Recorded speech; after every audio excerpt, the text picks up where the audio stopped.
fantastic. This is GT racing right now. He's got traction, he's got rid of the outside of both of them! Maloney!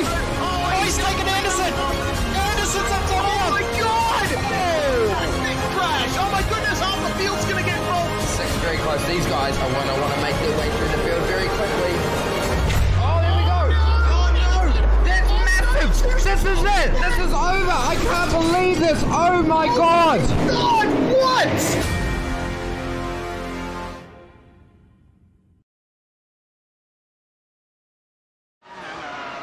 Welcome one and welcome all to the SimSpeed TV channel and the Southpaw Racer channel, simulcasting the 14th running of the Maxx Bantz Open. This is the Archbishop of Banterbury, and my goodness, it is absolute carnage out on track at the moment. We're running the Dallara IR01 at Bristol Motor Speedway, and damage is at 100% because of course it is.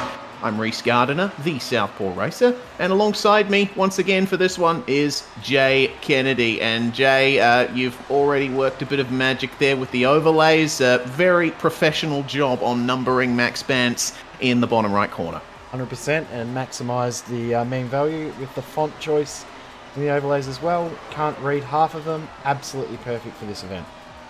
Indeed. It is 5-minute open qualifying around Bristol Motor Speedway in the Dallara IR01, and of course they are running a setup that I did just a couple of days ago. Tried to make it push as much as it could in the corners. They actually have to lift off because in the... Oh my god, D-Mole. He is gone. He's unfortunately not able to get pole position just yet. He's missing out on it by just over 100th of a second, or just under 100th of a second. But yeah, as you can see, you do have to lift off in the corners in this Dallara IR01. On the iRacing default set, you're actually flat the whole way round, but we can't do that for Maxx Bantz. It's just too easy. Well, I mean, Maxx Bantz wouldn't be Maxx Bantz without absolutely making it horrible, horrific, and definitely not suited for driving pleasure. If it was designed to be easy for the drivers, it wouldn't be Maxx Bantz anymore. So I'm glad that you had Rule in the setup. Exactly what we needed to. But what a combination that would never ever be approved in real life. You would never see a high-speed open wheel car at this circuit in real life. Hearing from a couple of the drivers that were running telemetry, why they would do that, I don't know.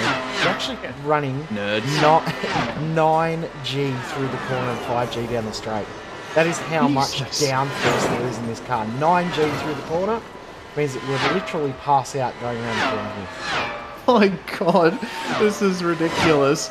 Oh my god, I want to see more races at Bristol in this car, but with a proper setup. It would certainly be something to behold, but so will this event once qualifying is over. It's 172 laps, and because I made the setup with the medium tyres, and Jake Sperry couldn't figure out how to make tyre choice free in the server, everyone's got to run the medium tyre, which only lasts for about 20 laps around here. After 20 laps, he's told me, the front right tyre is at 0%, so the drivers are going to have to make quite a few pit stops for tyres in this race. Not only that, they're going to have to make a couple of pit stops for fuel as well, because the fuel tank is restricted to 42%. This thing uses about 660 millilitres of fuel a lap, which I forget the exact numbers, but it doesn't make it all 172 laps anyway.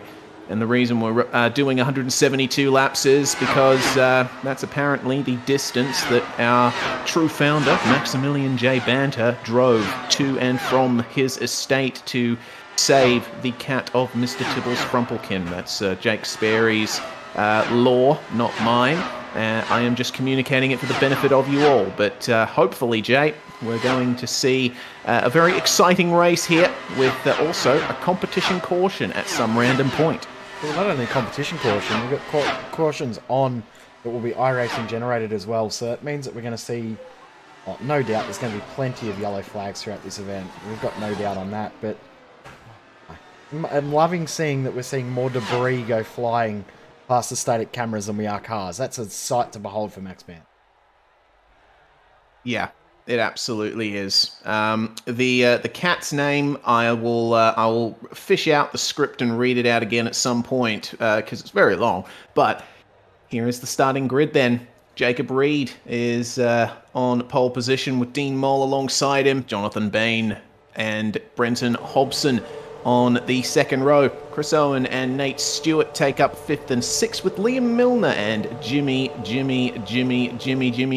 Cato on the 8th spot on the grid, with the top 10 rounded out by Andrew Dyson and Jack Mace, who won the Maxx Bantz a couple of times before at Charlotte Motor Speedway Legends Road Course Long in the Chevrolet Corvette C8. Going through the rest of the grid, Nick Skariev's going to start from 11th place alongside Sam Gunstone, with James Hall and Joshua Carroll Walden in 14th place. Mitchell McLeod starts 15th alongside Tyson Broad, with Jamie Stokes, Austin Knight, Lars Viola and Sean O'Hara rounding out the top 20. There's 31 cars here, Jay.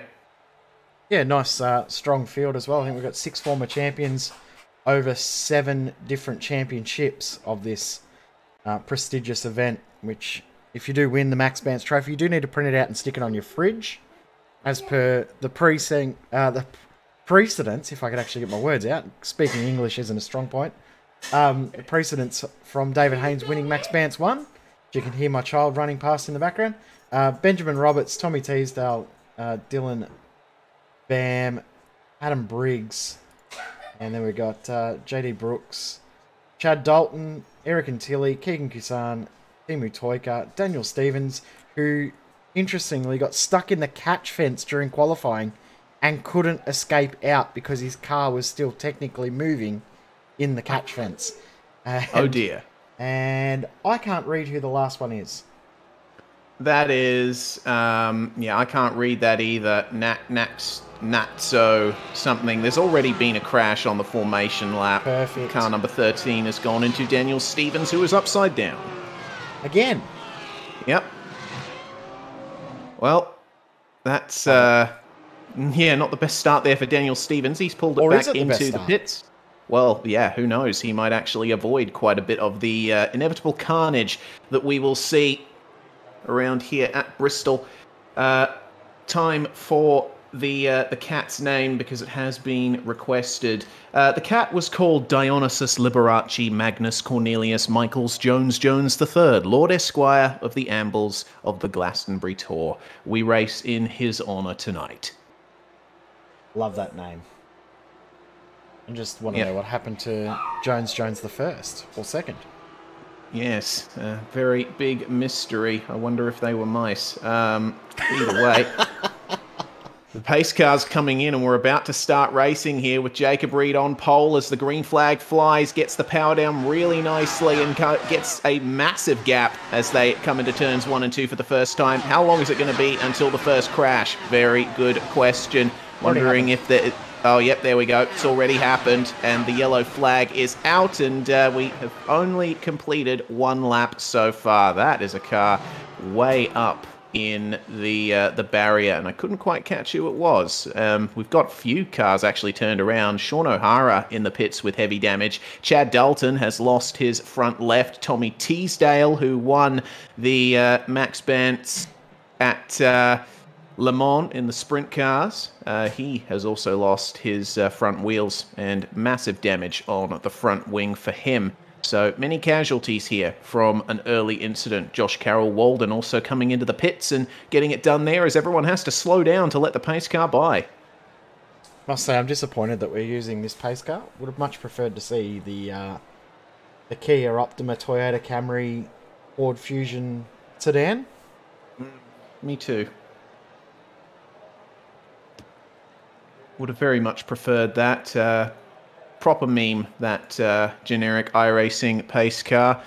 However, we have the big boy, the Ford Mustang, in the session today. And how long is this caution going to last is the big question. Cautions, I think, usually last about 4 laps or so on an oval like Bristol, and the laps are continuing to tick away, so we're not going to be here all night, but still, it's going to take quite a while for this race to complete.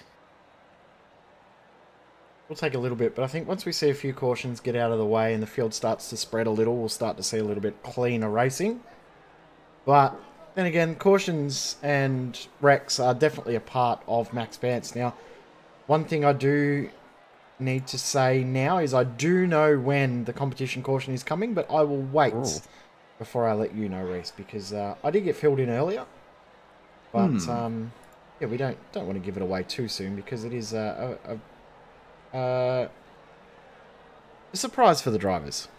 Yes, a very nice surprise for the drivers, and I'm sure a lot of them are actually listening to this broadcast now to try and get some inside information. And a very good point from T-Burn21. Once we run out of fast repairs, the race will speed up. Drivers get a maximum of 4 fast repairs in this race. Why 4? Because, according to Jake Sperry, it is less than 7. So we'll see now how long it takes for the drivers to chew through their amount of fast repairs. Interesting that there's only been 2 drivers that have actually used a fast repair yet. Out of all of the drivers that were involved in that incident, only 2 have opted to actually use a fast repair. Well then, we've got quite a few left then to go for it, and evidently that's only minor damage, and you end up being a couple of laps down in the pits, but that doesn't matter all that much. Sean O'Hara, actually, what a funny sight. He went up on the jacks and his car still had his front wheels missing. Are his front wheels still gone, Sean O'Hara? No, he's good. Or, yeah, right, okay, on my end he's still missing his front end, which looks quite funny. It's just like a phallic symbol, making its way through the pits there. Okay, so time then to look at going green. The pace car's lights are off, and away we go. Time then, who will match Jacob Reed off the restart? No one. Jacob gets off to another good start, but Dean Mole loses a position to Brenton Hobson, who slots ahead of him. And, Mole is really starting to come under attack here because he's got Nate Stewart up alongside him and just grazes the wall. We've got another yellow flag here as there's a big crash on the back straight.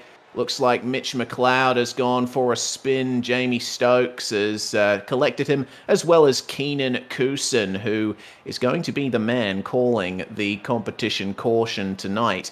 Of course, Keenan got that honour because he was the winner of the AI Days tournament, and we're going to grab a quick virtual racing school replay to see what happened to Mitch McLeod here. He just got into the outside wall and then, looked like a bit of netcode contact there. Away he went.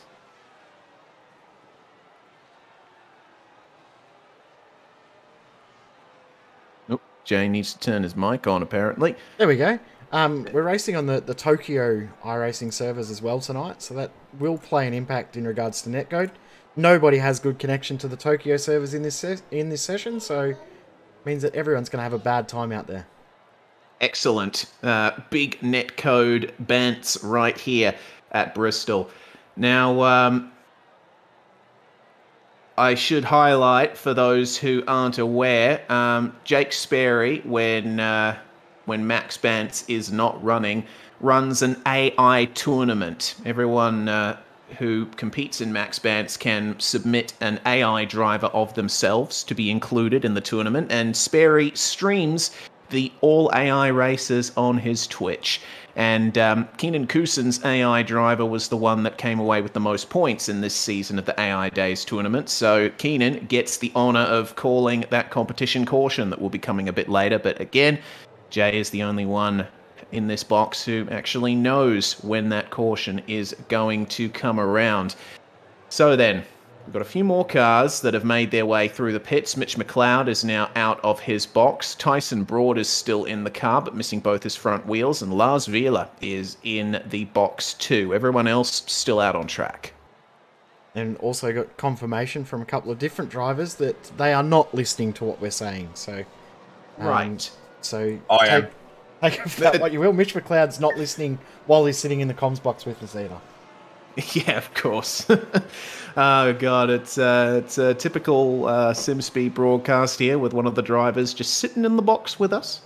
Little few updates. Of course, Mitch McLeod is going to have to work very hard here to try and make his way further up the field. He is currently down in 25th position and one of the last cars on the lead lap with Brenton Hobson, Tyson Broad and Lars Vila still in the pits. Looks like Lars is making his way out of his box now, so he will rejoin.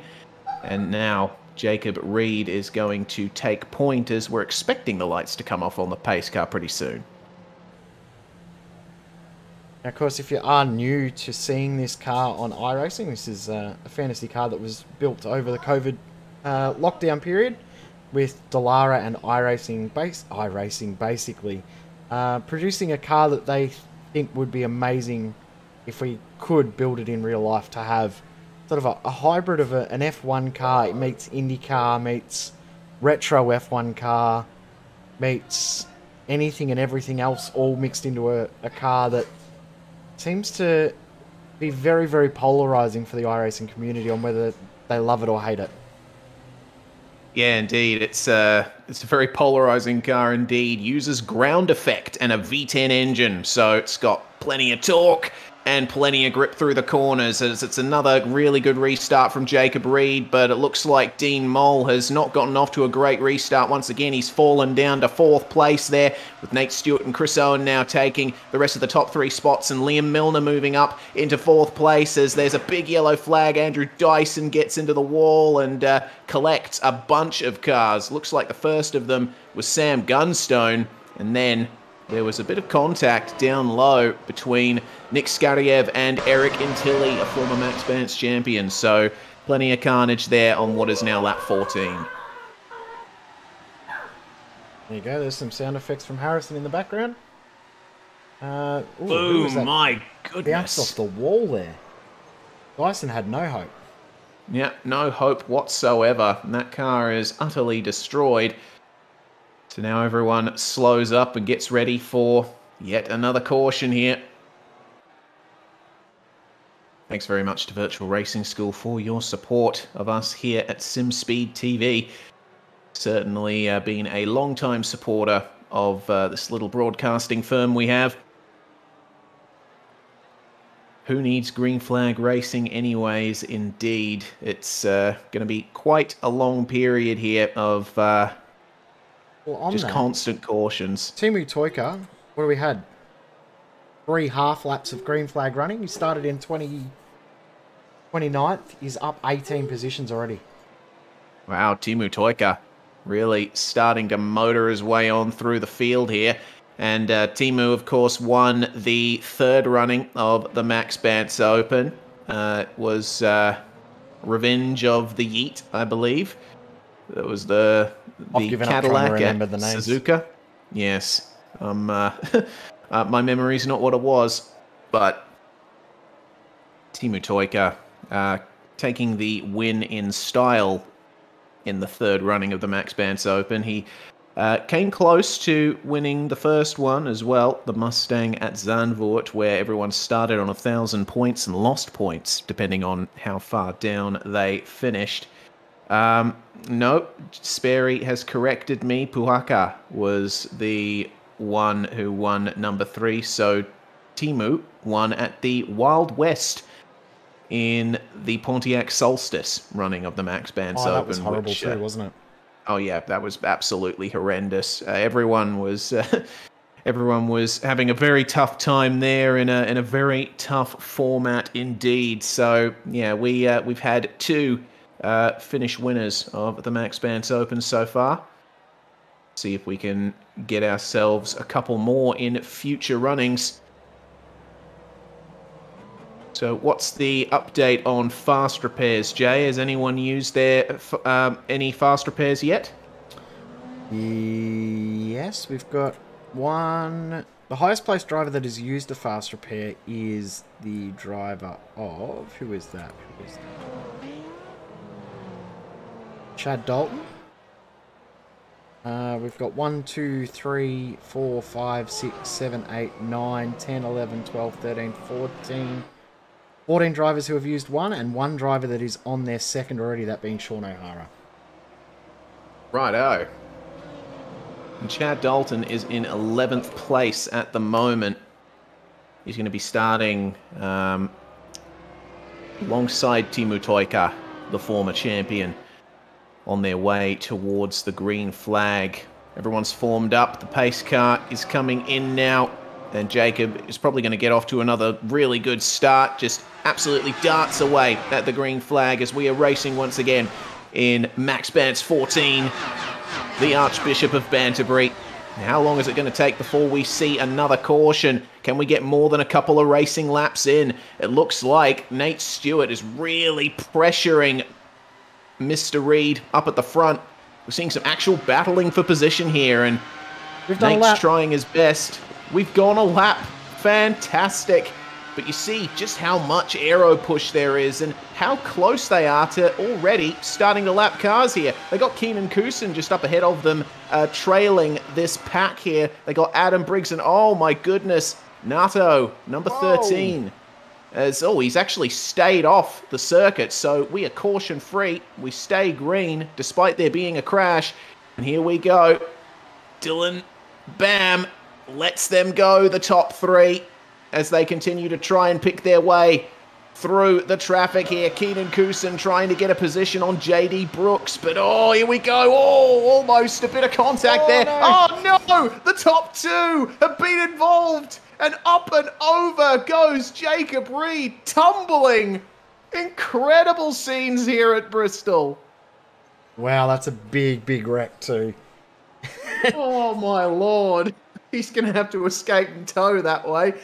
Oh, absolutely wrecked. So, contact between leaders and lapped cars.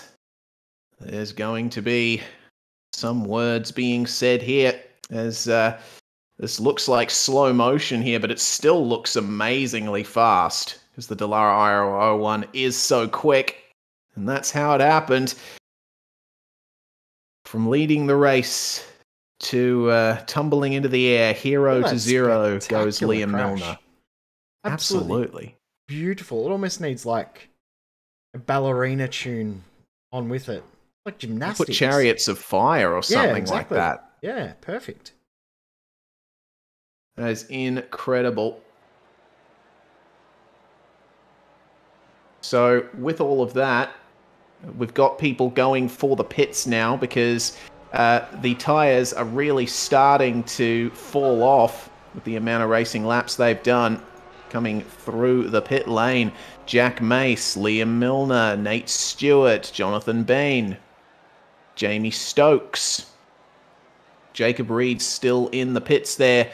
Austin Knight coming out with Lars Vila, Keenan Kusin, Tyson Broad, all making their way out of pit lane. And we are running the dual pit roads here at Bristol, so there's plenty of drivers who will be pitting on the other side of the circuit. Of course, it's up to you to remember what side of the track your pit stall is on. There's nothing there to help you if you end up entering the wrong pit lane. Exactly right, and it's something I know you and I have both done many a time racing at Bristol. A very, very good green flag run we had there. What was it, about 11 laps or so? It was great. Yeah, it was pretty good. Impressed. Yeah. Yeah, lap times still in the 10.5 second range, even on this Bantz special setup I made on the iRacing defaults, and with a little bit of tuning, you can probably go low 10 second, if not under 10 second lap times. Absolutely fantastic. Wondering how they're doing on fuel. Well, we have absolutely no idea, but from my calculations, I'm actually going to double check my message history with Jake Sperry. So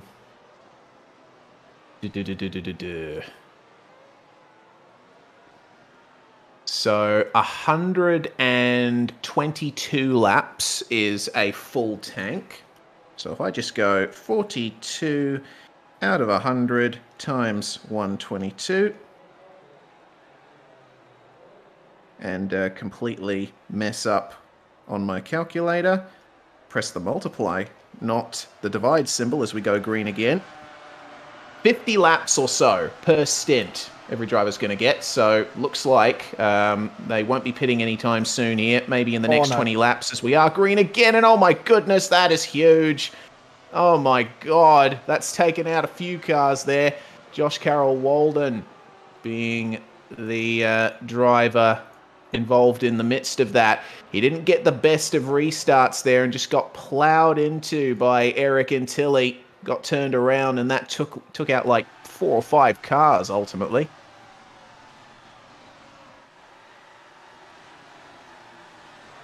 Oh, actually looks like Antilli got bumped. Wow, that's a big wreck for Josh Carroll Walden, isn't it? Yeah, absolutely immense.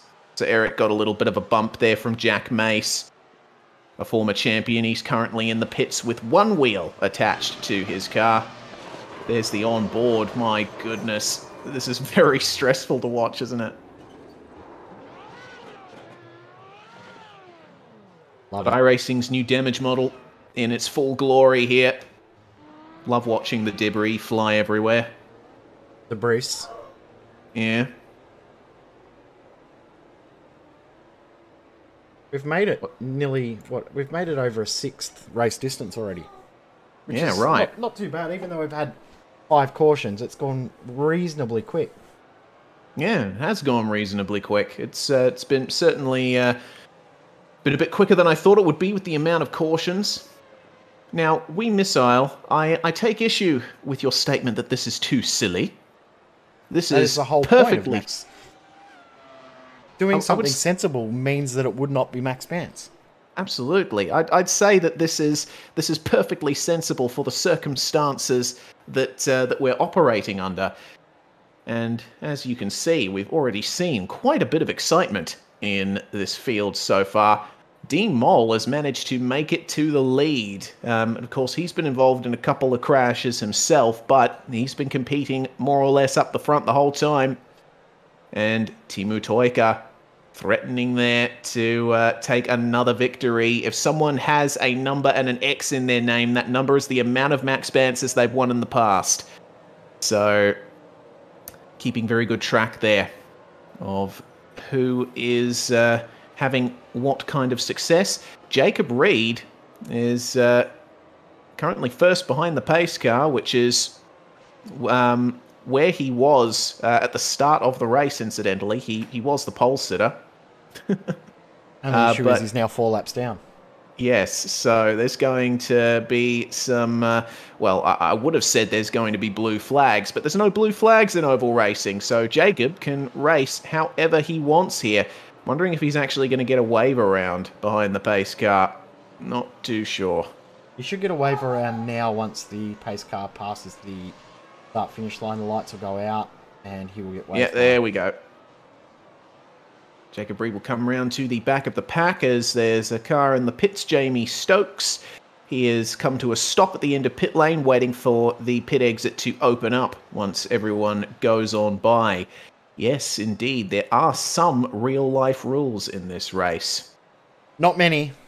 Not many. Why are they going so slow? Because they keep crashing.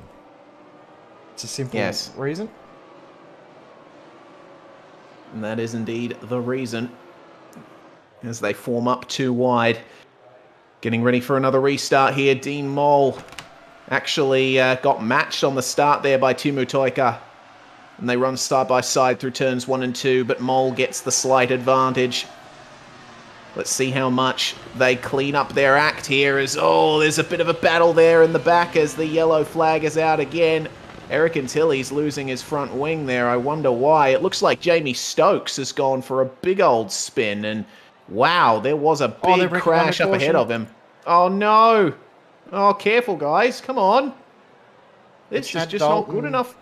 Liam Milner, Austin Knight, all got involved in a wreck after the caution, but I'm not sure who brought out the caution. Might be able to help me there, Reese. Looks like it was Adam Briggs getting tagged from behind by Dylan Bam. Copy. So Briggsy got a bump from the inside and spun back up into Jamie Stokes and Sean O'Hara. And there was a mighty smash there. And poor Nato had absolutely nowhere to go.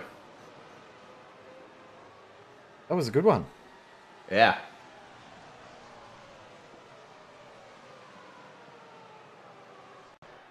Definitely need another look at that with an onboard because that was pretty cool. Wreck. On board with the number 13. The wreck happens ahead and slow up, slow up, slow up. No, can't get it done. The crashes are very, very spectacular, I must say. They are indeed. Oh, Yeah. Biggie Cheese, perfect comment. Absolutely perfect comment. This is the Pastor Indeed. Maldonado simulator. Yep, that's perfect. Absolutely perfect. I dedicate this broadcast to Mr. Maldonado, the absolute legend that he is. And there's been a few utterances in the chat of the big one, but I think there's going to be a big one. Yeah, well, if all the big ones are the same size, then is there a big one? No, they're all the same. There's no big one as such. They're just all the same. A big one implies that it's bigger than all of the other ones, but they're all going to be large proportionately to any other because of so many cars going so fast. The big few. The big few. The big all.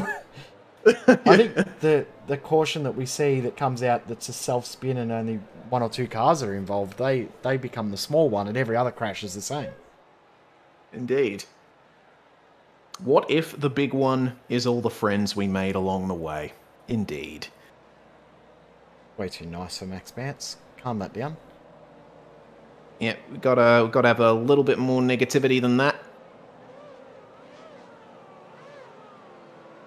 Either way, we're getting ready to go green again at some point because Teemu Toika currently has a lapped car ahead of him, Jimmy, in the number 151, and the lights are out on the pace car, so he's going to tour his way around. And if I don't say the last name of someone, then the reason is that their name, including the nickname that Jake Sperry has given them, is too long to show up in its entirety on either the iRacing timing or my Joel Real timing. So just another part of the Bantz there, half identifying certain drivers. Some of them don't even have their full nickname able to show up here on the overlays. Big news though, we've made it a quarter of the way through with only 6 cautions. As we are green again, how long will it be until the next caution? It's a fantastic start from Teemu Toika as Sam Gunstone makes his way into second. Still in third, though, is Dean Mole. We'll see if he can challenge for victory. He's getting a good run on Gunstone out of the turns here. And Sam is going way down to the bottom. He's actually slowing down. It looks like he might be going for a green flag pit stop here. I think he's got a penalty and has to come in and serve it under green. Oh, no. But my prediction of 2 laps, well, they have to crash on this one. We'll see if it happens. But we got cars coming out of pit. Yeah, actually, there has been a crash. Dylan Bam is losing his front right, but he's kept it off the circuit, so no caution so far. Uh-oh. Oh, no, it looks like we might have a caution here with Keenan Kusin sliding down the order, and the caution is indeed out. What has happened to him, though? Yeah, good question. He was stopped on the track for quite a while, so... Caution took its time coming out. He actually got a big old netcode hit from Nate Stewart. So, we'll see how this happened here for Keenan Kusin. That is huge. The caution took until that point there to come out because he was off the circuit, but... Watch this hit. Ugh. Goodness How would you me. like to be a rear right tyre hitting the wall like that? Yeah, God. Absolute destruction. No survivors. Just when we thought we might get some racing, indeed. As touring around in 7th gear with... is he missing a front wheel? No, Teemu Toika is simply not showing up that right-hand side wheel because of the magnificent wheelbase of the incredibly wide and chonky Dallara IR01. I'm amazed that we can even get some racing in this thing, considering how big it is. It is a very, very big car, isn't it? It's very wide, but it does produce a huge amount of air force and a huge amount of downforce. So that does mean that, you know, you can get a little bit of side-by-side going on, but I think the netcode that we're seeing based off the Japanese server is providing an extra challenge for the drivers they may not have been expecting and probably weren't practicing for either. I'm enjoying seeing the challenge of the drivers, the challenge the drivers are now facing due to that. Certainly will make for some interesting racing towards the end. Pace car lights still on, of course. This is the 7th caution of the race. And Teemu Toika is leading the way for position. Dean Mullen 2nd, Nate Stewart in 3rd, Eric Antilli currently in 4th. We only have 10 cars left on the lead lap now. The last car on the lead lap is Jimmy in the number 151.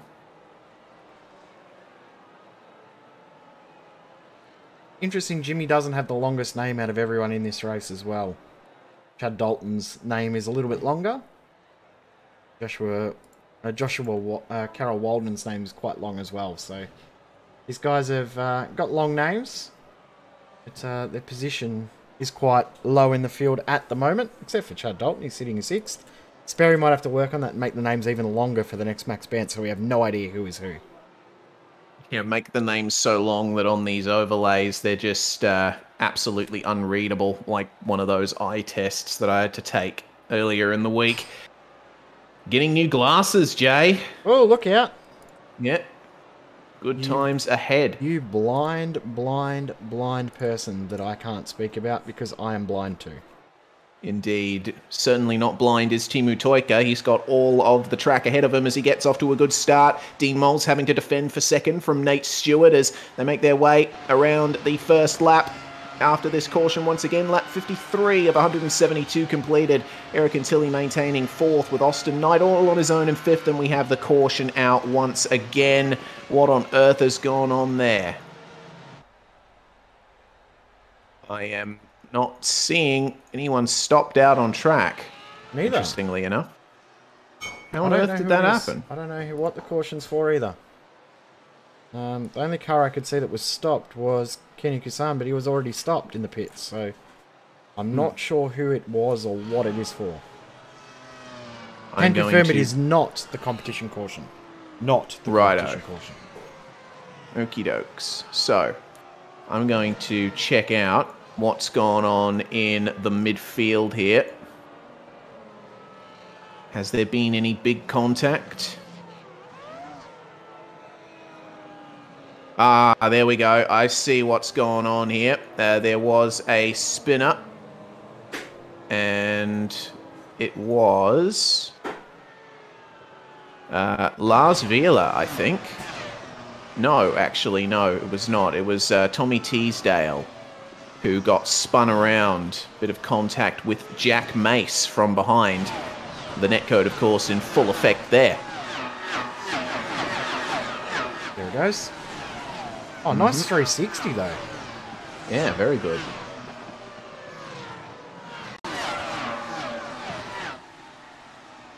He should be quite happy with that display of skill. But certainly won't be too happy with Jack Mace there, who's just ploughed right into the back of him on the restart.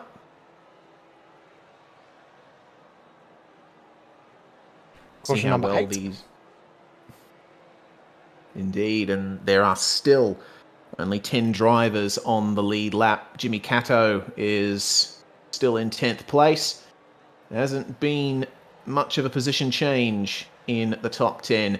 And I should mention, Daniel Stevens currently sitting in 6th place. Remember, Daniel was out before the race even began. He had a crash on the formation lap, so he had to spend a couple of laps in the pits just waiting for everything to go on. And he's managed to make his way up into 6th place. He is one of the biggest gainers in the field, 24 positions gained, but the biggest position gainer in the entire field is our leader, Teemu Toika. He's made up 28 places.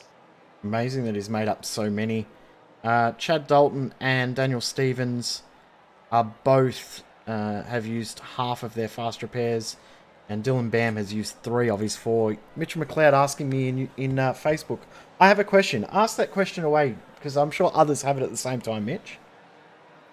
I just want to know, does the competition caution still happen if you can't fit it into the cautions? I'm not sure. We make the rules up as we go. That's the Maxx Bantz way. I'm pretty sure that we'll find the opportunity to put the competition caution in there, but I think with the amount of cautions that we're getting, competition caution is becoming increasingly irrelevant.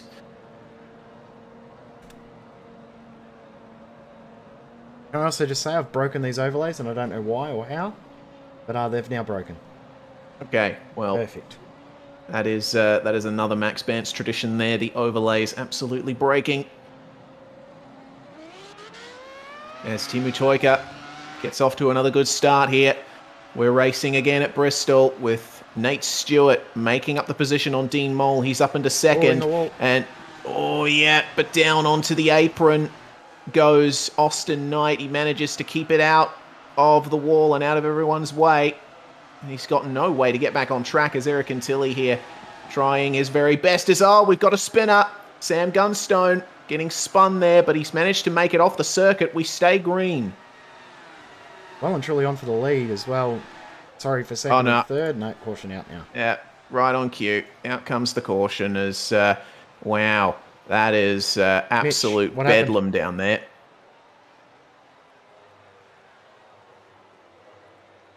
Looks like Jamie Stokes went for a big old slide. Was that contact with Lars Viola there?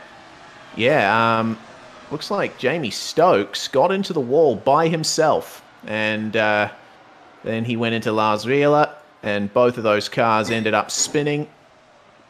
In from behind came Tommy Teasdale and Nato as well. They created a huge pile-up at the top of the circuit. Mitch, you could have got away with that. You could have got through that. I don't know how, but you could have. I could have if Jamie wasn't there and coming up the track. I would have got through that fine, I reckon. Not good enough. Yeah, I know. Caution number 9, and we have made it past the 3rd race distance. We have indeed. Austin Knight making up positions there as Eric Antilli goes into the pits. We now only have 9 cars on the lead lap. Tyson Broad has come into the pits and should be making his way back out soon. He's taking some tyres and we presume a few extra litres of fuel. Back onto 10 cars on the lead lap, by the way, as the positions go and shuffle themselves about. Dean Mole has fallen back to 9th place and not too sure if he's taken a pit stop himself. Speaking of pit stops, by the way, we're just going to do a quick count here of how many times everyone's pitted. Our leader, Teemu Toika, has only pitted once. The most amount of pit stops taken so far is 10. That's Mitch McLeod's honour to have. Tyson Broad is a close second, with the pit stop he's just taken being his 6th of the race. And in regards to fast repairs, there are now 2 drivers that are on their second to last spare car, one of those being Mitch McLeod. The other being, who did we say before? Joshua Carroll Walden. And in regards to using none of their fast repairs, there's not many cars in that situation. One of them being Teemu Toika, another one being the 5th place car of Jonathan Ben. Then we've also got Austin Knight, and there's one other in the list. Where are they? That is Dean Mole. Righto. I think I'm going to be one of the only drivers that finishes with a spare quick repair. Why, you're not going to go again? I've joined the commentary team now. Doesn't mean you finish. You have to finish the race to be a finisher. I'll go out there and do a lap at the end. No, I mean, he's finished with the race, isn't he? Oh dear. So, Mitch McLeod will pipe up every so often here as we go green once more. Timu Toika with a great start. Nate Stewart and Daniel Stevens in the top 3 places as there's another car up and into the wall. There's a couple of them in different places of the track. Andrew Dyson has spun his way around and also with some damages. Tyson Broad, my goodness. That was a very dangerous pit entry there, but par for the course. I mean, we're not surprised. But we're seeing multiple cautions come out at once. Andrew Dyson was... My God, that was friggin' amazing there. Whoa! Yeah, that is net code and a half there for Andrew Dyson. What a roll, and then losing the wheel in the second phase. Like, I might get away from this. Oh, no, I've gone. Side by side there with, he got squeezed a bit and then up and over. God, that is amazing. Austin Knight was down there, down low, and up on the top of the circuit was Eric Antilli. So Andrew Dyson didn't have much room to work with there. When we restart, we'll have less than 100 laps to go, which is exciting. Indeed. That means that we're getting into that phase of the race where things are going to settle down to a milder level. Jimmy Cato and Austin Knight have made their way through the pits and filter back in 9th and 10th.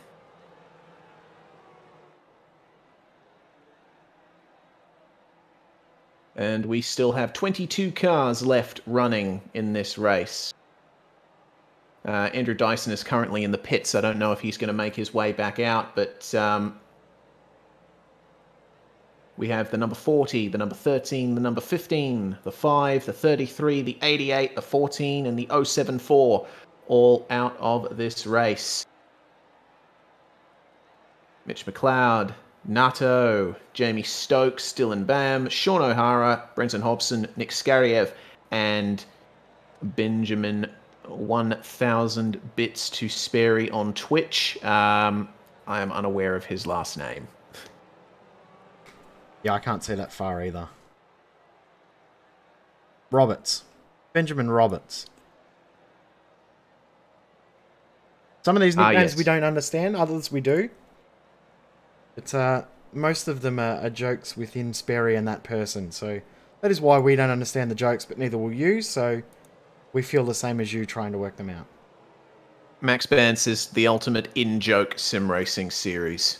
In fact, I'd say that the Maxx Bantz Open in and of itself is a bit of an in-joke now. 100%. It's definitely our favourite worst sim racing event of the iRacing calendar. The one and only original meme race. We crossed the line with 100 go. I can confirm that this is the competition caution as well because the magic lap was number 69. Nice. Nice. Okay. Well, it was quite convenient then for the competition caution to come out when it did, right when there was a couple of big crashes. So now that we have the competition caution out of the way, we can focus a bit more on seeing the amount of people going, oh, of course the caution was on that lap, of course. Yep. Yeah. Honestly, yeah, I should have expected that.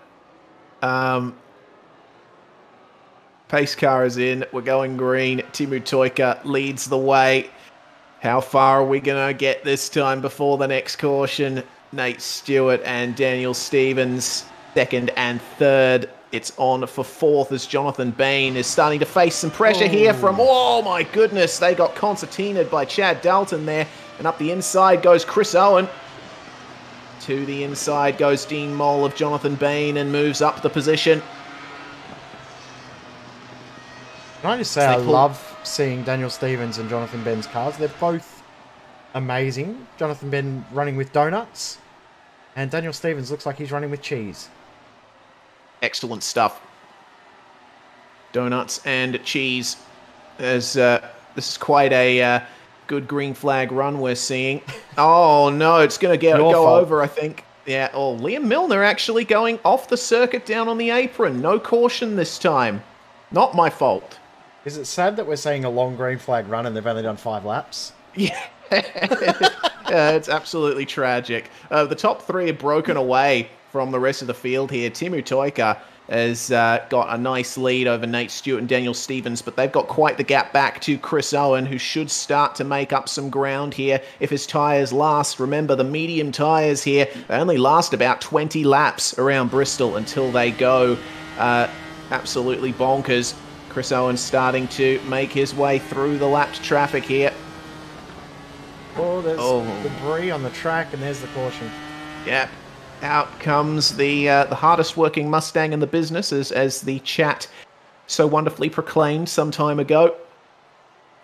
Very impressed with the pace car driver in this edition of Maxx Bantz. He's led quite a few laps, hasn't he? Andrew Dyson has set the fastest lap of the race as well, by the way. 10.5, and we need to work out who was involved in that wreck. All I saw was a nose cone and a front wing on the track. I didn't see who it was.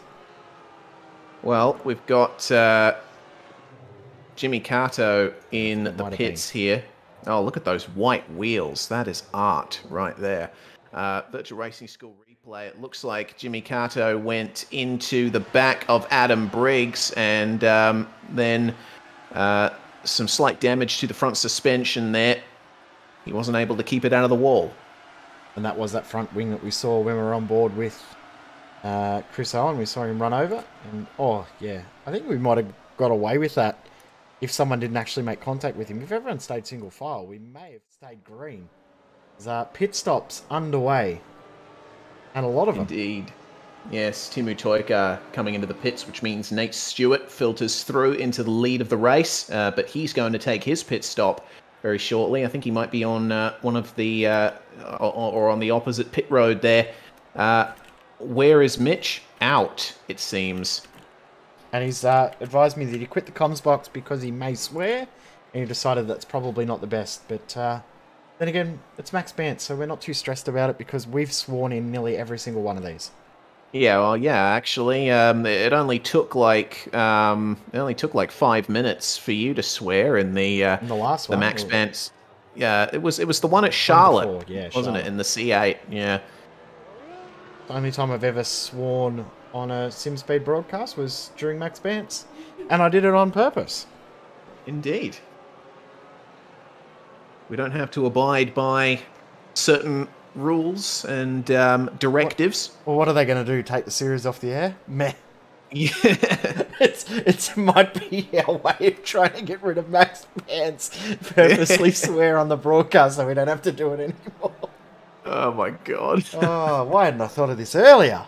Oh man. I've just noticed too, Dean Mole is running bananas on his livery. Oh, cool. Well, I'm wondering if he can drop a few peels and cause a couple more cautions. Oh, I don't think he needs to. I think they're happening anyway. It's just banana peels all over the circuit. Bristol's been, after they ran the dirt events at Bristol, they ended up repaving it with banana peels. To be fair, it looks like it may have been that way with how the driving has been. Hey, we're about to hit halfway. Wow. As we cross the line, Barney's got his arm in the air, so that means we're 1 to green. We are halfway through.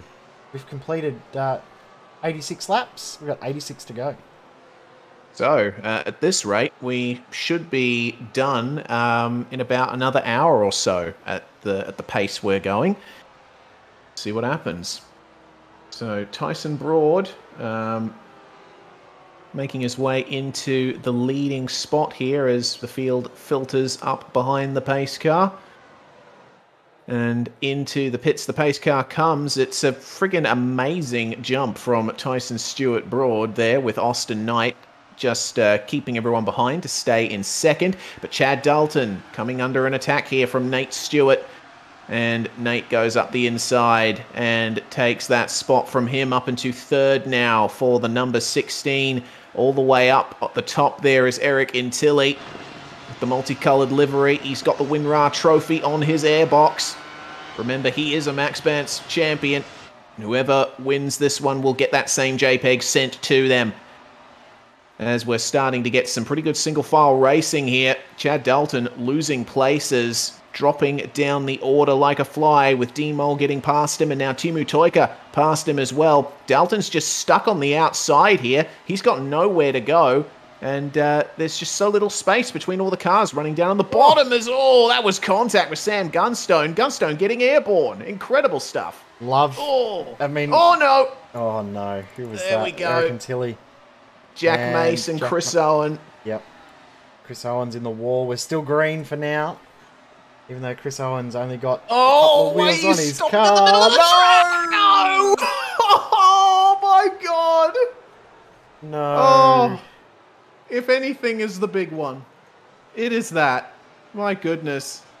Chris just slowed down right in the middle of the circuit. Tyson Broad, Nate Stewart, and Austin Knight all avoided it, but wow. Huge hit there for Liam Milner into Chris Owen, which took out just about everyone behind them as well. Dean Mole was very lucky to get away with that. Milner had no idea what was going on. You'll see him come through, just cross the line. This is through 1 and 2. Then come through turn 2. Oh, no car. And would have had no idea. Completely gone. Yeah.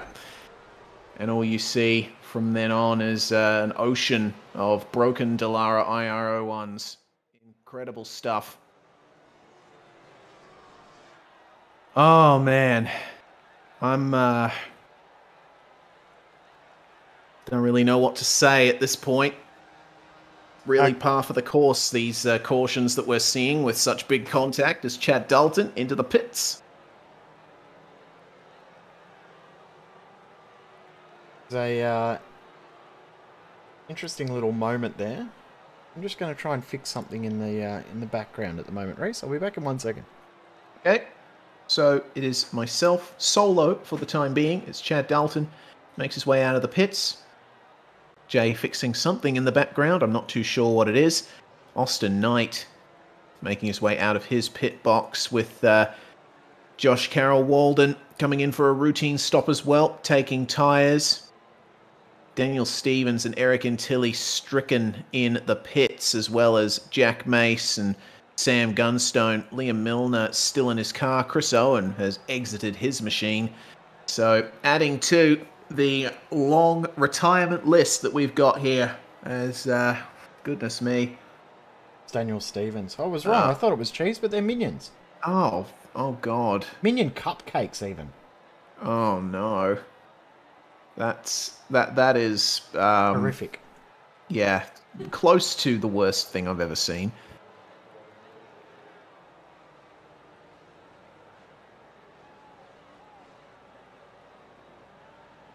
It's that bad that it's actually good. Yeah, I mean, you do have to appreciate it for what it is in a kind of Death Grips kind of way. Simply wonderful. You do admire the commitment and the achievement of what Daniel Stevens has done there with that livery, as Sam Gunstone is back out of the pits, taking tyres. Are a few cars. Chris Owen getting tyres with Liam Milner back out on circuit, or going to, at the very least, stopping at pit entry. Jack Mace there too. And they, along with Chris Owen, make their way back onto the circuit. Behind everyone else is Eric Antilli and Daniel Stevens, it looks like, completing their repairs in the pits, and they're going to make their way back out as well. Quick update, I think, Jay, on fast repairs as we're about to go green, but we won't have time for that. We're going to go green. Tyson Broad leads the way. Nate Stewart in second. Dean Mole back up into third, but Timu Toika is going to start to try and vault his way back up the order here. Very close, but 3 drivers that have not used a fast repair at this stage. Only 3 drivers, goodness. I mean, those 3 drivers, they certainly should be honoured for their achievements. Lars Vierler very close with Andrew Dyson as it's side by side down in the field. So that is Dean Mole then up into second. Let's see how long it takes for him to catch up here to Tyson Broad. 263 kilometers per hour minimum speed through these turns. This is something that a real driver would not be able to survive, as that's another caution. It looks like Chris Owen, big crash in the number 97, and wondering if that was netcode. It actually was big netcode there versus Sam Gunstone. There was basically a car width between them when the contact happened. There's a secondary hit here. This is Nate Stewart. Remember, Nate was in second at the restart. Dropped to third behind Dean Mole, and he got involved in something separate from Chris Owen. Let's see if we can pick up what happened with Chris Owen. It was side by side there with Sam Gunstone. Oh yeah, that was huge. I do love how Nate Stewart sort of reversed and parked at exactly the same spot. Yeah.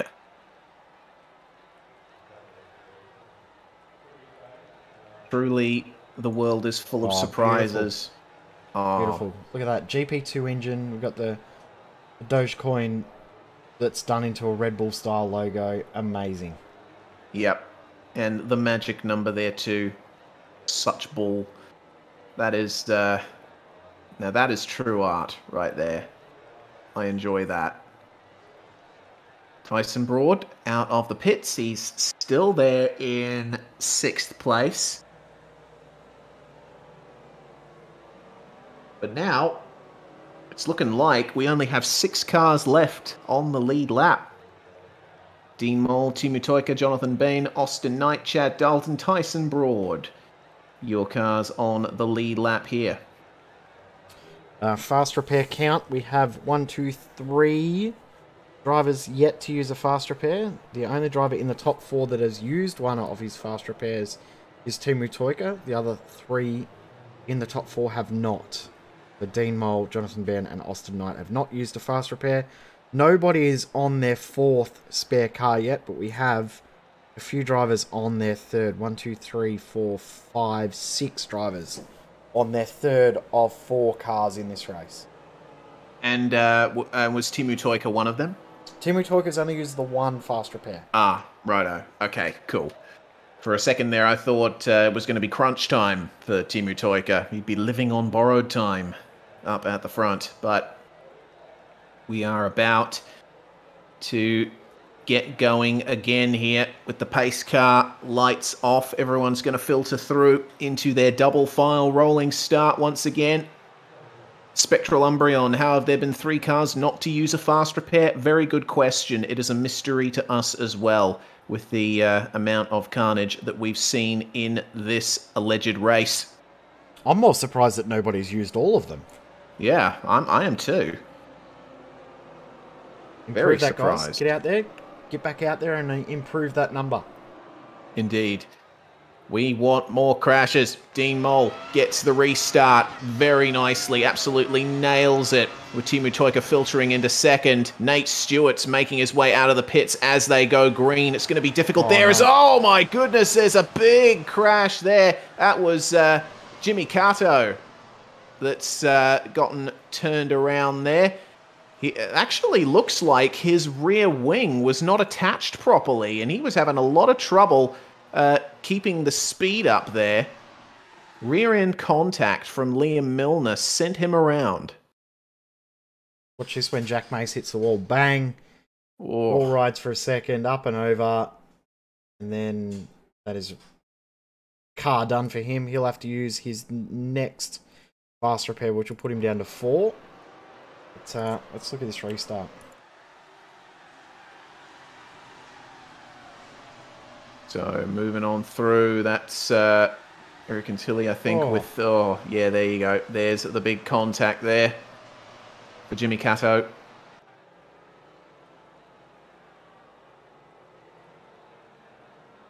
Lots of debris out there on the racetrack that is immediately cleared away with our magic marshals. here at Maxx Bantz Industries, we have our own proprietary magic marshal system that immediately clears debris from the track. Patent not pending because we don't give away our secrets. Yes, and we just made it up. That's a smaller reason, but it's still a reason. It's a more legit reason.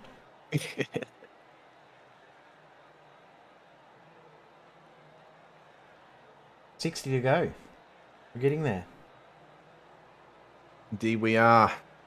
It's a good question from Caro. Would this race be better or worse if it were done ARCA style with no cautions? I did assume that there would be no cautions, aside from, of course, the competition cautions when we were setting this up, but Sperry decided to make it automated. So, yeah, it's an interesting proposition. What would this race have been like with no cautions? I think we would have seen everyone plough through all of their spare cars before the halfway mark. I think we wouldn't have ended up with a finisher, to be perfectly honest. I don't think anyone would have finished the race. Yeah. Unlimited fast repair, no cautions. That's something that I would like to see. That's what I originally assumed the race was going to be before Sperry set me straight. The race would be more destructive without cautions and therefore more fun to watch. I don't know. I don't know if it would be. I'm in two minds on that one. Yeah, I think if there were no cautions, we would be having incidents happening every 30 seconds. We wouldn't have time to go to replays. We wouldn't have time to catch our breath even. So, yeah, I mean, we wouldn't have time to think of memes to make up and have jokes and actually interact with you guys in the chat either. Yeah, indeed. We'd be absolutely on it the whole time. A bit like the Pro Truck Showdown that we broadcast on Tuesday nights on SimSpeed TV. Jay directs that, and I am part of the commentary team. If you want something to watch on a Tuesday night here in Australia, very good series, the Pro Truck Showdown. We got some good competition in it with Altus Esports really taking the fight to the guys up at the front. So, Teemu Toika back into the lead now as the pit stops have all filtered through. Everyone back on pace here behind the pace car. Teemu's leaving it very late to go here, and he goes at the pit exit line. And that is an excellent start there. Jonathan Bain just holding on in second with Tyson Broad making his way back up into third place. We got Chad Dalton running wide there and allowing Dean Mole through. And, oh, that's a big crush there behind Chad Dalton. We got Austin Knight, Chris Owen, along with Andrew Dyson. It looks like Knight going down into the apron. Just going low there. I don't know if that is a pit stop or not, but the race continues. And, Chad. Oh, there we go. Milner.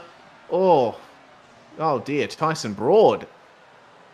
I was watching a different incident on my end, but my goodness. That looked pretty huge there.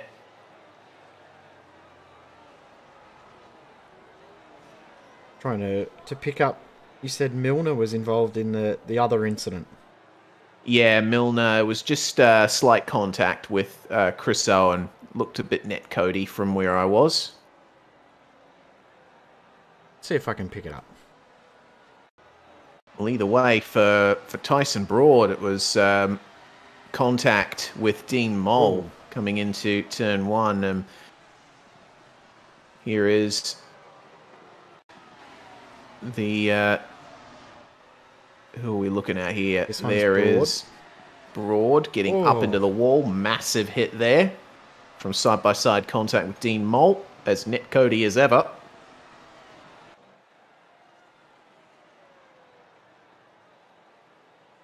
So, second, third, fourth, and fifth have all still not used a fast repair. We have someone on their last car, though.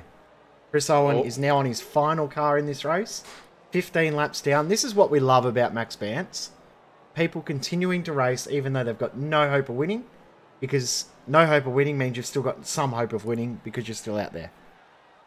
Indeed. Well, Chris Owen, let's see how long he chugs along here.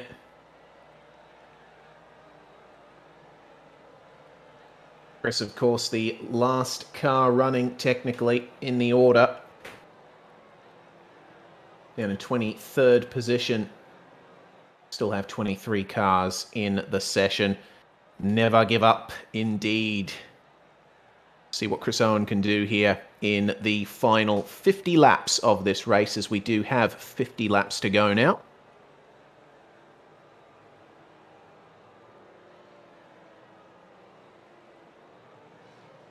Austin Knight, Jonathan Bean, and Dean Mole still the only three yet to use a fast repair. Amazing. Yeah, indeed. That they've managed to last this long without using one's fantastic. They're going to be saving them all up until the end. And, you know, when we start seeing more drivers drop because they've used all of their fast repairs, then we'll probably see them rocket up the order. Chris Owen making an appearance in the YouTube chat saying winnable. Indeed. I'm sure that he'll be able to get his way up there. We've seen Chris Owen pull off some amazing things in the past. Tyson Broad's back out on track. Or at least making his way back out on track here, coming out of the pits. Tommy Teasdale in the lane as well. But lights are off on the pace car. We're going to be getting a restart here. Of all of the Maxx Bantz races, this is the 14th. I can't say it. You even messed that up. I did. Hey, if it's the English language, I'm messing it up. Green flag flies. We're back underway. We are indeed, and Timu Toika gets off to another good start, but we're instant caution. We only went half a lap. And it looks like J.D. Brooks and Josh Carroll Walden were together on circuit there. So what happened between them? J.D. Looks like J.D. Brooks came together with Jack Mace, and J.D. slid across the circuit right into Josh Carroll Walden. Oh. That is the slow-mo. The superest of slow-mos. The slowest of mows. Even in slow-mo, it looks painful. Yeah. That rear wing just dropping away in slow motion. That's heartbreaking stuff.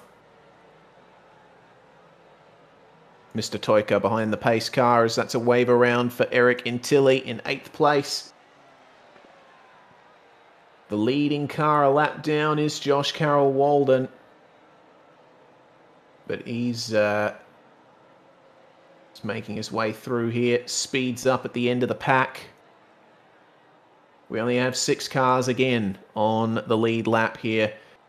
Our top 6 being Timu Toika, Jonathan Bain, Dean Mole, Chad Dalton, Austin Knight, and Jacob Reed, who is our pole sitter. And Jacob, quite the comeback here for him.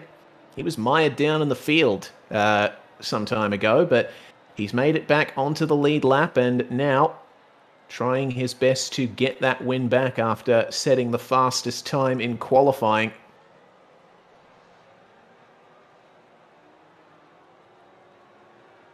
Should have limited the tyre sets too. Oh my goodness, can you imagine? And especially when we're hearing that the front was actually blowing under 20 laps of green flag running in practice with the hot track. So that would have been hellacious. Would have been entertaining to watch. But yeah, I'm not sure how many drivers were doing happy. Our number count for drivers on all cars being used is now at 3. Jimmy Cato and Liam Milner both now have used their car allotments, as well as Chris Owen, as we said before. So it is indeed crunch time for those guys. They're going to have to try and stay out of trouble as best they can. Otherwise, they'll be spending some time in the pits, and they'll end up losing a couple more laps there under caution. Seems that repairs are reasonably quick in this car, but still, it's time that you don't want to spend in the pits. Seems like the towing time seems to be the issue for drivers. If they've had to tow back to the pits, it's very, very long tow time, which is surprising considering how short the circuit is. Yeah, indeed. JD Brooks makes his way back out onto the circuit. He's currently in 14th place there.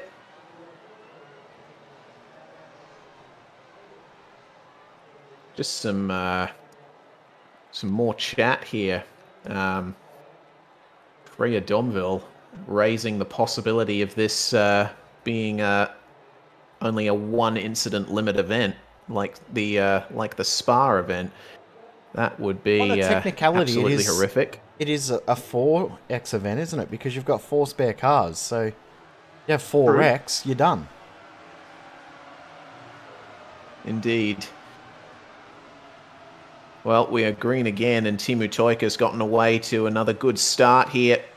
Jonathan Bain starting to come under attack here from Dean Moll as the pack behind pursue. Jacob Reed's gotten up into 4th, and he's starting to leave Chad Dalton and Austin Knight behind. Round goes Daniel Stevens on Austin Knight as he tries to make his way through the air. Goodness me, Dean Moll has lost his front wing, and oh no, comes down into Daniel Stevens. And oh, that's going to create a huge pile up on the back straight.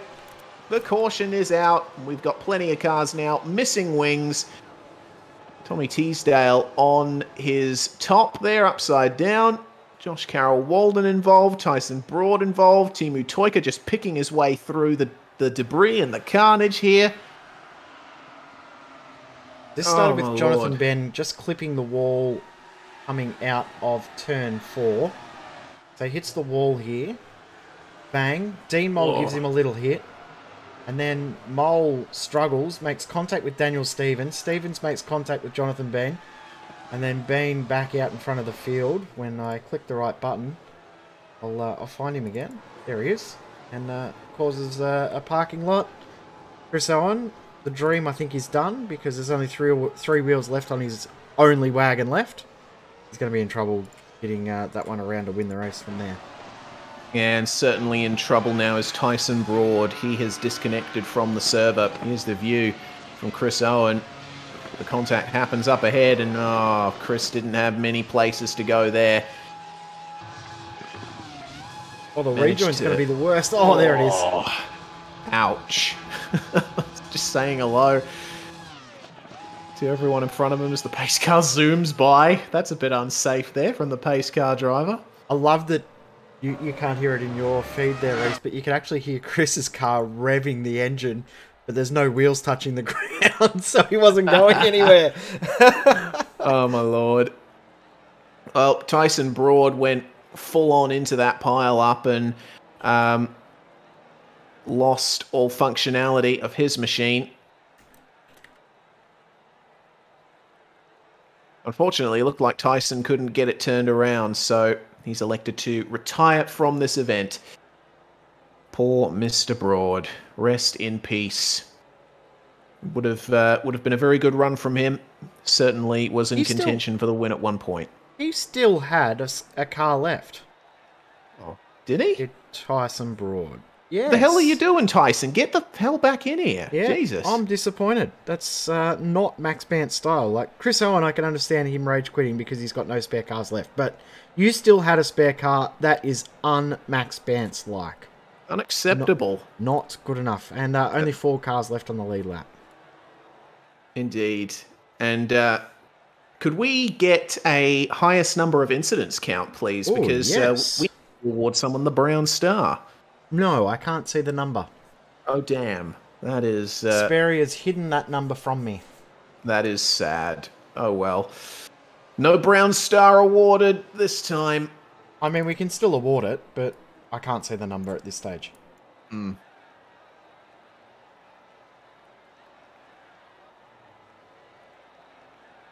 We shall see. Yeah, T-Burn, you are telepathic, I think. You got a psychic connection to me. Here we go. All right. Liam Milner on 52 incidents. So, Liam Milner. The ball is in your court as we are green once again. Jacob Reed's back up into second now as both rear tyres missing on that car. Austin Knight up into 3rd place. Chad Dalton holding on to 4th. Daniel Stevens in 10th place, but trying to work his way forward. Still positional changes happening out there too. As another caution. I've lost count, so I think it's 16. It may be 17. I don't know, but I don't even know who the caution is for. It's Jimmy Cato. He some side-by-side contact with the number 28 of Lars Vierle. He was already missing his rear wing. Yeah, on my end, he was already missing his front wing too. It's what? He's missing his front wing too. He's actually on his last car, which is why he's got none of them left. Yeah. Oh my God! He's got no wheels too. If you rewind back a little bit further, as he was going through turns 1 and 2, the rear wing actually flew off. Yeah, stay on him here because this is fantastic. Fantastic, love it. Yeah. So we wait here for the green flag to fly, and coming through turn 1, rear wing's just holding on, but nope, away it goes. It's like the tethers there were just holding on, literally for the last possible moment. Right. Oh, pit stops. We got green flag pit stops happening. No, we haven't. We're still under caution. Oh, sorry. Yeah, you're right. Jesus Christ, Jay. There can't be green flag pit stops when they're under yellow. Hey, that's the closest we're going to get to green flag pit stops. Yeah. Yes, indeed. Caution laps versus green flag laps. That would be an interesting stat to find out. We'll find out after the race is over. Yeah, we'll have to wait till the race is over for that one to look at the results. We still have 2 cars yet to use their fast repairs, or to use any. One of them being Dean Mole, who's stuck in the pits. So he will use one when he can. And of course, Austin Knight has not used one. Jonathan Bain has used one and has got back out there, thankfully, so he's only on 1. Still got 3 left with this many laps to go. But he did go 4 laps down from having to use that tow.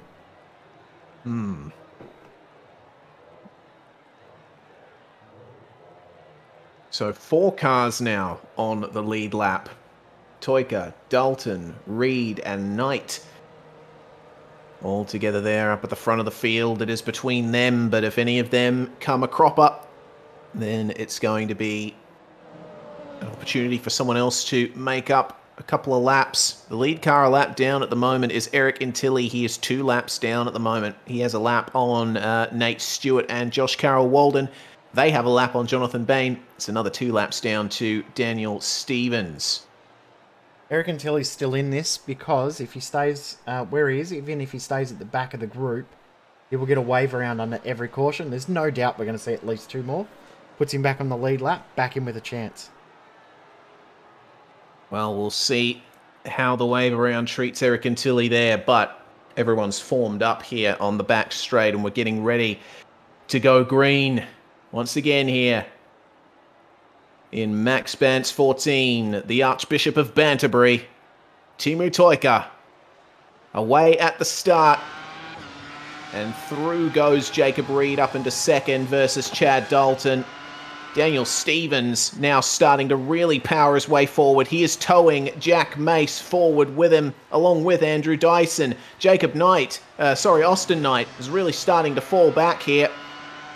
He's right in the midst of all the lapped cars as Liam Milner tries his best to get a leg up on him. On for the lead. Indeed. Have a look at this. Teemu Toika, he's messed up on the exit and up the inside. Contact, but he manages to keep it going. Incredible stuff there from Teemu Toika. What a save. But Jacob Reed, our pole sitter, back into the lead. Amazing recovery from Reed. Oh no, we got a car on the wall. Looks like JD Brooks. Oh, and he's going down the circuit. Everyone avoiding him. Wow. Amazing. That's the first caution, I think, where no one has collided with the car that crashed. And one thing I've just noticed too, I think Teemu Toika has a meatball flag because he did not register a lap time on those last 2 laps. Well, Teemu Toika is going to have to come in and take a spare car out of that one. Grabbeth the virtual racing school replay of the pass. Toika running a little bit deep in those corners and netcode contact there versus Jacob Reed. He's the on-board. And it looks like Toika... A little bit left-hand down, isn't he? Yeah, ever so slightly. But there is a little bit of left-hand down built into the setup, so that might be a bit misleading. Oh, man. Who was the caution again, Reese? The caution was for Mr. Brooks, JD Brooks. There he is. Hey, we've only got 20 laps to go. Yeah, this is rapidly coming to a close here. Looks like it was contact with Teemu Toika that did it for him. Yep. And amazingly, everyone avoided him, stopped in the middle of the track.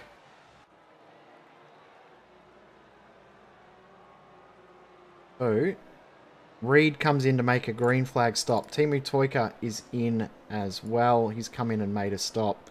Austin Knight's come in to top up fuel once again. Still has not used a fast repair. Eric and Tilly now only 1 lap down. And he's going to go for a quick pit stop here, just to keep his car nice and fresh. That's a good caution count there up at the top of the screen. I think it's 17. I mean, I really don't know. I've lost count. We'll find out for sure once the race is over. We've exited the server and had an opportunity to look at the stats. But Jacob Reed with the fight back.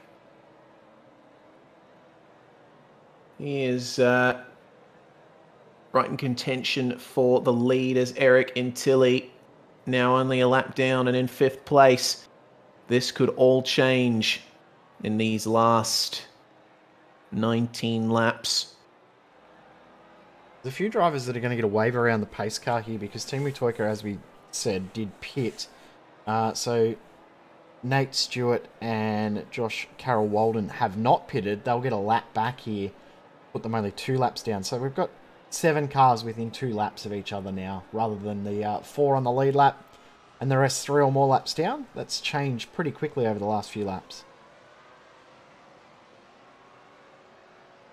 Indeed, it has changed very quickly. Keenan Kusin back out on track, meanwhile.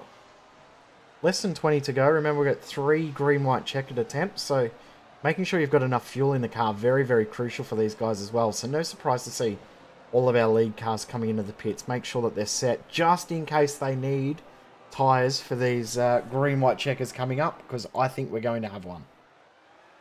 Indeed, we'll see how many we get as Teemu Toika filtered back into the lead and now just blasts away. Austin Knight takes 2nd from Chad Dalton. Meanwhile, Jacob Reed having to pick his way through lapped cars here. He's got Jonathan Bean to contend with on the inside, but a good run there down the straight as on board with the donut Jonathan Bean car. We have another caution. Now, who could that be? Looks like... James T. Milk and 1 Sugar Hall. Ah. It took me a little while to understand that joke too. I didn't read it slow enough to get it. So what happened to him here? He was motoring along nicely, but it looks like a bit of netcode contact with Lars Wheeler. Tried around the outside as Wheeler was down on the inside, and there we go. You could have fit a full rear tyre in between them, and the contact was still made. Now, no surprise to see leaders pitting again. And guess what? Eric and Tilly now on the leading lap. Oh, ho, ho. Here we go. This could be a great fight back. So we have 2 former Maxx Bantz champions in the top 5. Teemu Toika and Eric Intilli. Austin Knight, Chad Dalton and Jacob Reed have not won a Maxx Bantz Open yet. Could this be when they take the glory of the WinRAR Trophy? Can Eric Intilli recover starting from 27th position? In fact, we've got 3 drivers here in the top 5. Intilli, Dalton and Toika, who started outside the top 20. And Austin Knight started from 18th place. In our top 10, 1, 2, 3, 4, 5, 6, 7 of the top 10 are up 10 spots or more. That's pretty fantastic. Oh, there's a car stopped on the track there. Oh. Oh dear. The red car. Red car. That is a red car. Jack Mace. Ah, Jack Mace. What's going on for him, I wonder?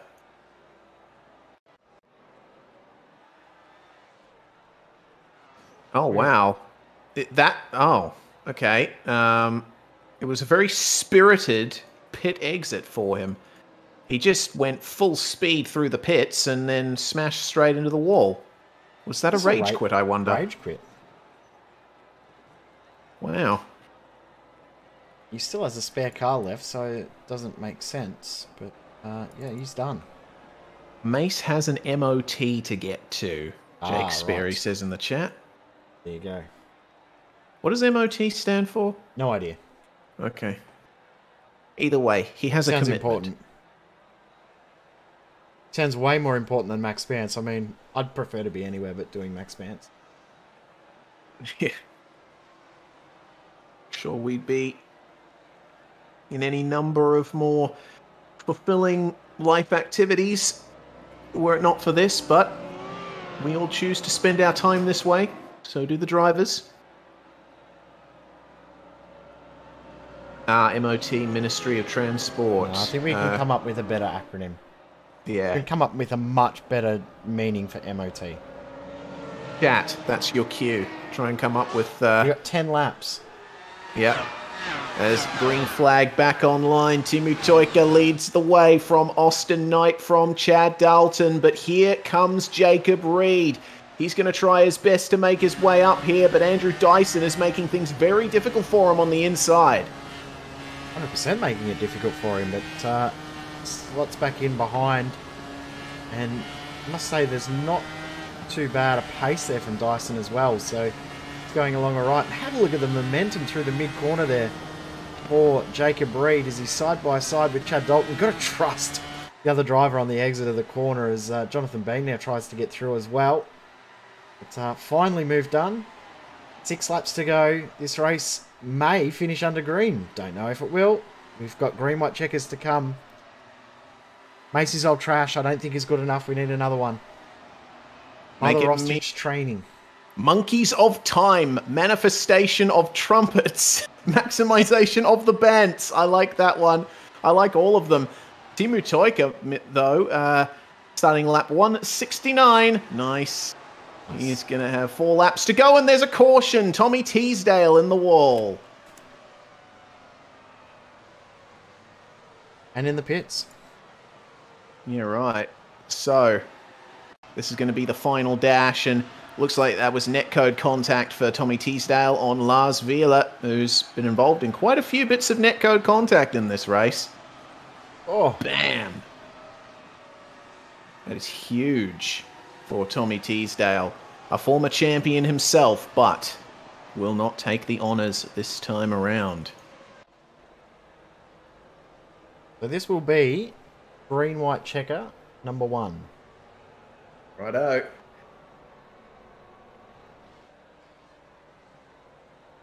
This is not going to be a finish under caution. We will have 3 green-white checkered attempts. Now, how many laps is that extended by?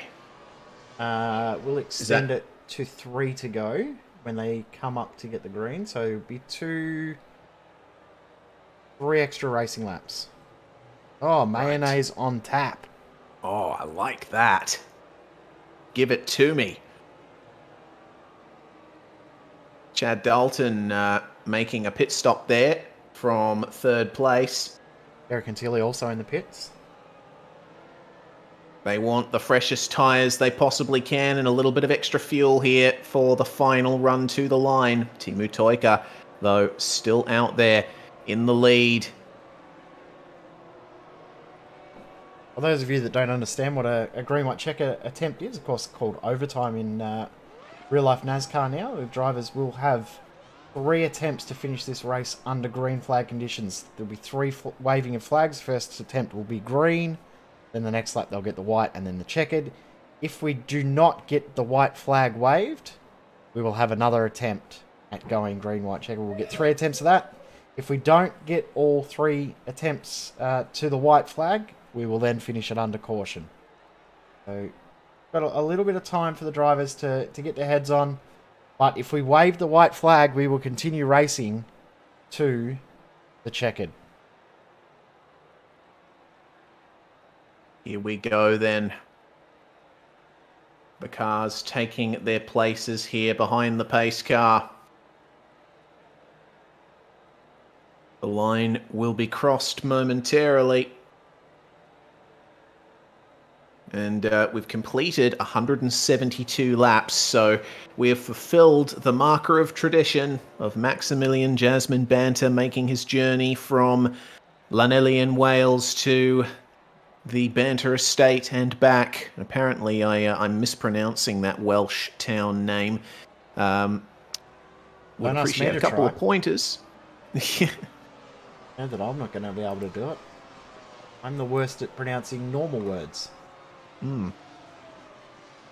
Some more attempts here at making up MOT acronyms, mostly over long toes, mustard over trampolines, mundane and obligatory test that is relevant and witty, manscaping old truckers. Ooh. That image is now in our mind. What a time for that to be put into our heads as it is the first green-white checkered. 3 laps to go here. Teemu Toika leads the way. Austin Knight up into second. Chad Dalton third. Eric Antilli in fourth. Daniel Stevens leading up the lap cars behind. It is white flag. That is just absolutely gone by. Super quick. Teemu Toika coming out of the final corner and comes home to win the Maxx Bantz Open for the 2nd time here. Incredible run there from Teemu, starting in 29th position. As there is the celebratory crashes across the line, Teemu is going to do the most magnificent donuts in history, I believe. At least he's going to try to anyway here. V10, let it sing. Teemu is now a 2x Maxx Bantz winner. Let me just find my memes folder so that I can find the Maxx Bantz trophy. Present. Yeah, and if you cannot find it, I shall send it to you, as I will send it to Teemu. My goodness. The celebrations continue there for Teemu Toika as we have Jake Sperry in the box here. Jake Sperry, the fellow organiser here of Maxx Bantz and the man in race control. Sperry, what a race that was. It was a race. At the beginning, I was a little bit fearful that we would have, I believe, 170 odd cautions to go around in terms of this one. But the drivers, as soon as it got to crunch time, put their heads down. The focus was there. And really, we saw a very, very strong dogfight. Teemu Toika, of course, becoming only the 2nd driver to pick up multiple Maxx Bantz and WinRAR trophies. And on top of that, stops the streak of 4 straight first-time winners. This is an incredible moment. Absolutely is. We have Maxx Bantz history truly being made here, but certainly it was very difficult for the drivers out there as well. With the way the server was set up and the way I set up the car, these drivers could only use the medium tyre, which certainly made tyre wear a big issue. And it's very important because here at SimSpeed we do a lot of work when it comes to Dallara IR01. We broadcast a lot. Me and Jay often are on the stream looking at the Dallara Formula IR series. And we see when they go racing in the IR series, everyone's on the hard compound tyre. It's the one with the most longevity and the most fun. We were looking in the practice and 53-degree track temps, you know, the tyre was popping on the front rights after 20 laps. So it's ultimately an incredible achievement to go and try and get as much as you can out of the medium tyres. And I tell you what, Teemu deserves it. He's been out ever since he won his WinRAR trophy. He hasn't been in a Maxx Bantz since. This is his first Maxx Bantz back in about 2 years, and he's gone and got it back again at the first attempt. Well, and it really makes me think about, you know, what his record might look like if he had turned up for some more in the interim. Either way, I'm sure that this will be a good pointer for him to try and come back and get a third WinRAR trophy. That is the WinRAR trophy, the most prestigious JPEG in esports. And we're just waiting now for drivers to jump in to the interview booth so that we can have a little bit of a talk to them after the race. And I found the Brown Star trophy as well. oh, yes? It's not really the Brown Star trophy. It's a trophy I've got for something else, but I think it fits the Brown Star. Let me try and find it again. But my memes folder is full of a lot of very, very good memes, so I'm just trying to find it again. Mm-hmm. Well, we shall wait and see, but I am going to... Austin Knight wants a link to the Discord, to the SimSpeed Discord. I'll get there. Yeah. Don't you worry. All right, you ready, Reese? This is a trophy that you will know from some other events, but they're presenting the Brown Star. Brilliant. Simply magnificent. And who ultimately got the Brown Star trophy with the most amount of incidents? Let me double check that information right now. I've got this. So there are many incidents to be had over the course of this race. The least instance was Nick Skarajev, where you do the Fandango, who had 8 instant points overall and was out of the race quite quickly. The most, with 68 instant points, which is impressive, is Lars Likes Mayo Vila. Lars Vila, 68 incidents. So close. My goodness. But either way, that will be the Brown Star going to Lars Vila. And Sperry, do you have, just before we go to the interviews, do you have the amount of cautions in total? No, I didn't bother to keep count of that. I'll have a look. Okay. Neither did we. I lost count. 21. I was out by 1. All right. 21 cautions for 105 laps. 105 caution laps. Which, ironically, is the exact same amount of laps as Timu Toika led that race.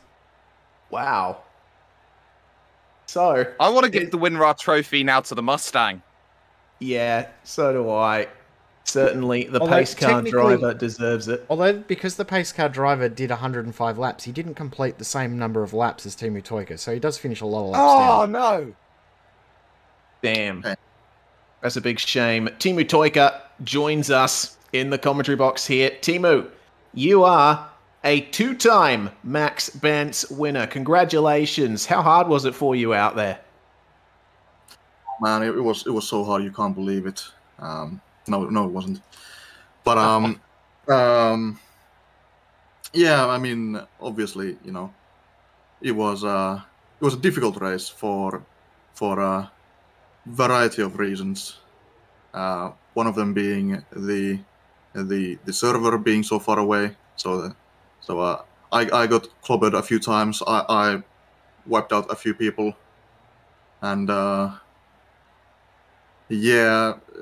It was a very difficult race, but somehow me and the boys back at the shop got the job done today. And yeah, what an amazing feeling to be a 2-time back-to-back Maxx Bantz champion. Indeed, back-to-back for the appearances that you made anyway. And, you know, speaking of that last Maxx Bantz appearance you made in the Pontiac Solstice at Wild West Motorsports Park. How does this format compare to that? Would you say that this was easier or more difficult than your previous visit to this series? I mean, the rules seemed very similar. However, they were quite different in the essence that this is, you know, easy drive, you know, close quarter racing, and the Pontiac Solstice at Wild West was very. The track was very big. The cars were not easy to drive. with all the clutch and shifting and all that you had to do. So it wasn't, I wouldn't say one was easier than the other, but they are difficult in other aspects than to each other. Well, either way, you have come away now with 2 victories in the Maxx Bantz Open. Is this going to inspire you to come back for the next one, or are you going to take a couple years break like you've had last time?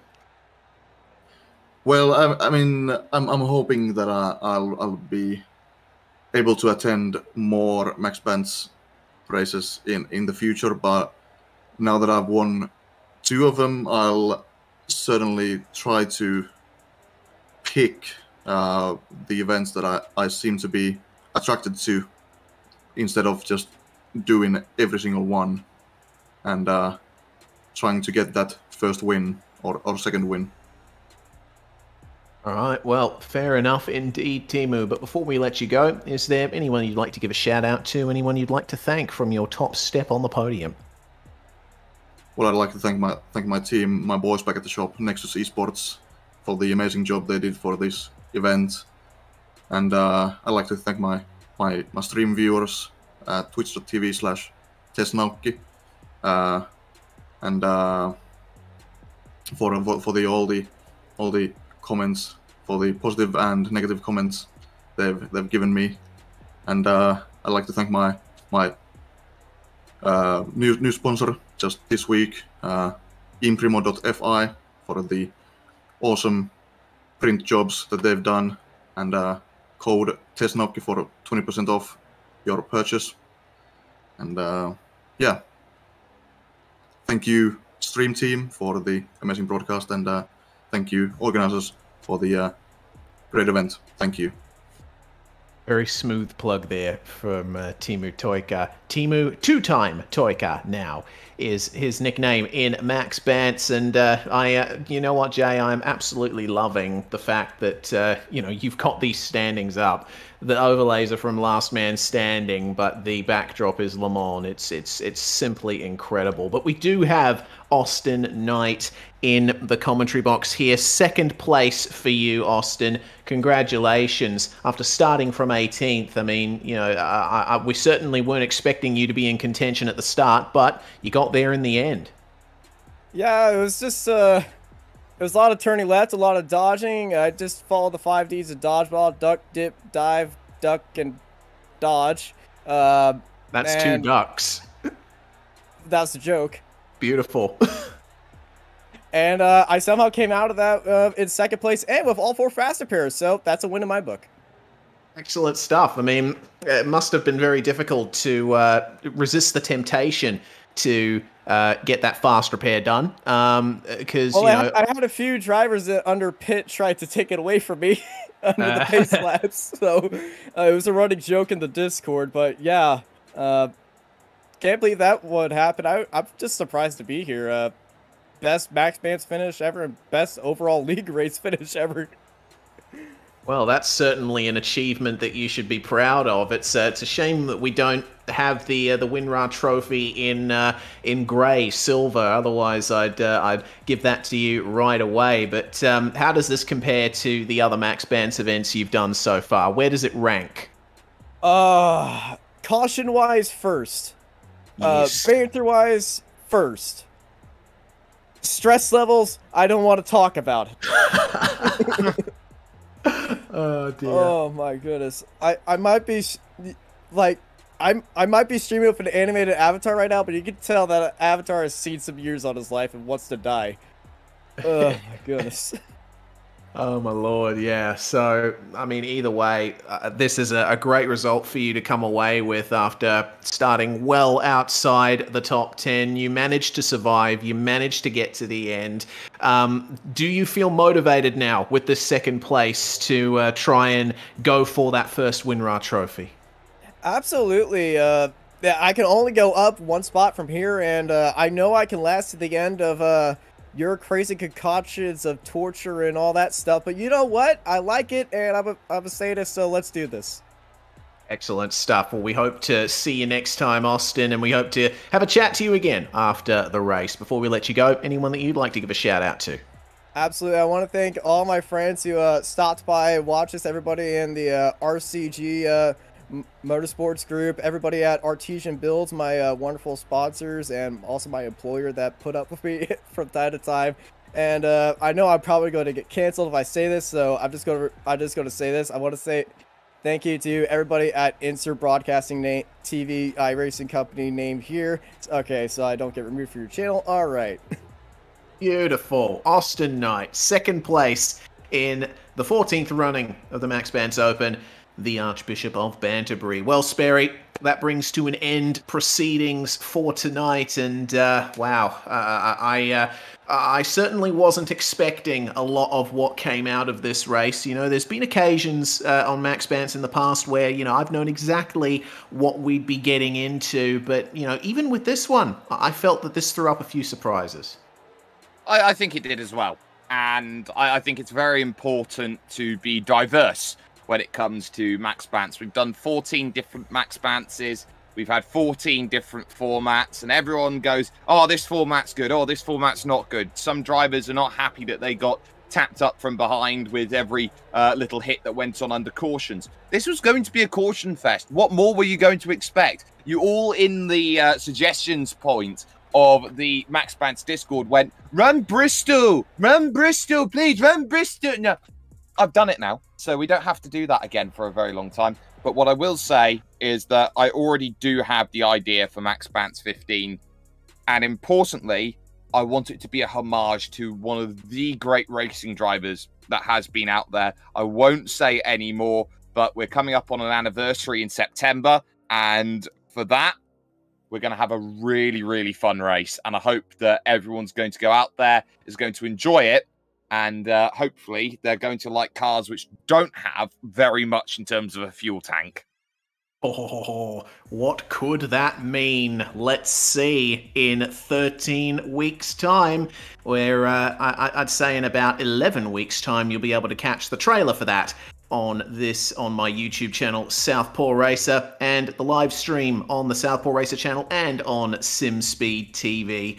Well, that brings to an end the 14th running of the Maxx Bantz Open, and really a fantastic drive from Teemu Toika, and hopefully you'll be able to stay tuned to my channel, Southpaw Racer, because in just over 2 hours' time, I've got the premiere of the next super serious track guide. The Hanoi Street Circuit is finally making its way here, and Jake Sperry is credited as co-writer of that particular video. Can't wait for you to watch it and see what you think of it. Join us for the premiere, if you will, in about 2 hours' time. But it's my duty here to thank Jay Kennedy and SimSpeed TV for their continued support of this event, and Jay for dealing with mine and Sperry's BS over the years with Maxx Bantz and making an appearance here in the comms box. Thank you very much to Sperry for his tireless work setting up this event. Thank you very much to Keenan Kusin for your administration duties in this event with the competition caution, and we will see you all hopefully in another 13 weeks' time for the next Maxx Bantz. Thank you so much for watching. Thank you for your support, and we will see you later.